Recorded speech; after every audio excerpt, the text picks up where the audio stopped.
So anyway, on to these specific ones and my experience with them. The first one we have here is the Schrade. This is a 26-inch baton. All right, let's look at the markings real quick on here. See on the tail cap. If you haven't seen all batons, kind of at least expandable batons like this, there are different ones. I have a spring baton, which I didn't take out for this video, but for the most part, I'll do a separate video showing how they work and how to disassemble them and stuff like that. But basically, there's just a tail cap here. You unscrew the tail cap. There's 3 parts. They're consecutively smaller, so when you use a force, an abrupt motion, and then stop, these parts will obviously, continue moving out the front and kind of lock in place. Okay, I'll show you this. Well, actually, I could show you this one off camera here. If I give it a swing, you'll see there's the handle portion, which everything's stored in. Then what happened was when I stopped motion, the internal parts kept moving forward.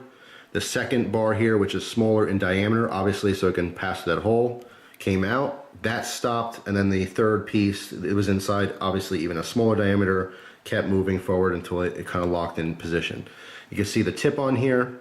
The only difference really between cheap batons and expensive batons is actually 2 different differences. Most of the ASP batons and the more expensive ones out there do have an interchangeable tip system, so you can unscrew the tip and get different shapes and stuff. That's a cool option. The only other difference besides that is the quality of the steel used.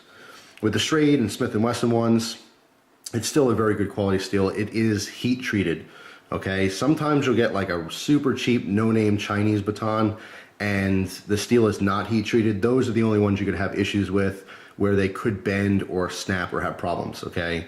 But this is a very solid piece of steel here. And again, smacking, gallon water jugs filled with water, breaking them open. There's a lot of resistance on these, and I had no issues with bending, no issues with snapping, breaking, falling apart, anything like that at all.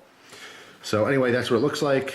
Again, this is a 26-inch one. The handles on here, we have a deep checkered rubber.